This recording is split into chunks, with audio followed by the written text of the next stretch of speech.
Assalamualaikum warahmatullahi wabarakatuh. Di sini kelompok kami akan sedikit mempresentasikan hasil kerja kelompok tentang materi penjelasan karbohidrat yang ada di perairan. Dan sebelumnya akan perkenalan terlebih dahulu. Saya Rizky Yuliandini dengan NIM 2003511000003 dan teman saya Iva Hasmawati dengan NIM 2003511000023. Saya akan menjelaskan pengertian dari karbohidrat. Dan karbohidrat di perairan ini dibagi menjadi 3, yaitu pati, serat, gula. Serta terdapat glikolisis, siklus Krebs, dan siklus Cori. Karbohidrat adalah segolongan besar senyawa kimia yang paling banyak terdapat di bumi yang terdiri dari karbon, hidrogen, dan oksigen. Karbohidrat memiliki manfaat utama sebagai sumber energi agar tubuh mampu menjalankan berbagai fungsinya dan melakukan berbagai aktivitas setiap hari. 1. Pati. Pati adalah jenis karbohidrat yang terdapat dalam makanan yang berasal dari tanaman, seperti biji-bijian, sayuran, dan kacang-kacangan, dan makanan bertepung. Pati sendiri merupakan karbohidrat kompleks, sehingga tidak akan cepat dipecah dalam tubuh. 2. Serat.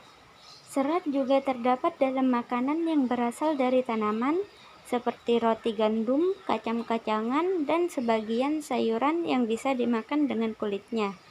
Serat ini sendiri terbentuk atas selulosa. Yang ketiga, gula. Tidak semua karbohidrat merupakan gula, namun semua gula adalah karbohidrat. Gula bisa didapatkan secara alami dari berbagai makanan.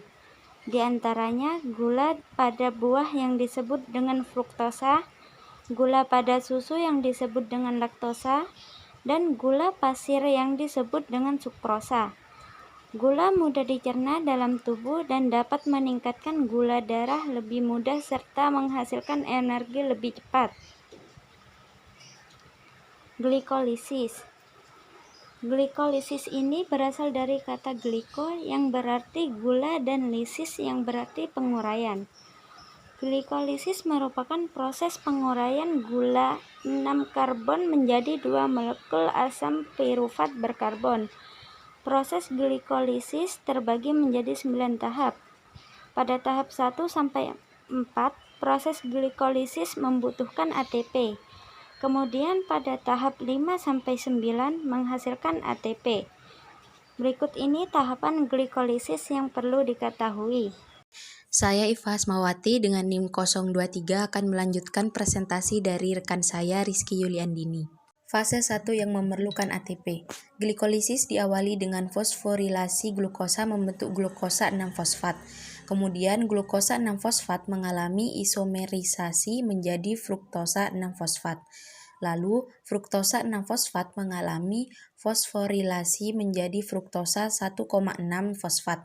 Setelah itu mengalami isomerisasi kembali menjadi gliseraldehida 3-fosfat. Fase 2 yang menghasilkan ATP. Gliseraldehida 3-fosfat mengalami oksidasi dan merubah menjadi 1,3 difosfogliserat.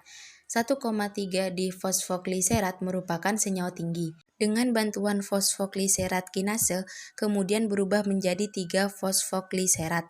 Setelah itu, berisomerisasi menjadi 2-fosfogliserat. Kemudian berubah menjadi fosfoneolpirufat, lalu menjadi pirufat. Selanjutnya yaitu siklus Krebs. Siklus Krebs atau siklus asam trikarboksilat adalah proses kedua katabolisme atau respirasi sel untuk menghasilkan energi yang lebih tinggi. Dilansir dari Ensiklopedia Britannica, siklus Krebs mengubah asetil koenzim A atau asetil-CoA menjadi energi untuk tubuh dan karbon dioksida sebagai produk sampingannya. Selanjutnya yaitu siklus Cori. Siklus Cori yang disebut berdasarkan penemunya Carl Cori Dan Get-Tricori adalah siklus energi yang dibentuk antara lintasan yang menghasilkan 3 senyawa yaitu asam laktat, asam pirufat, dan alanina dengan lintasan gluconeogenesis. Sekian presentasi yang dapat kami sampaikan, kurang lebihnya mohon maaf. Wassalamualaikum warahmatullahi wabarakatuh.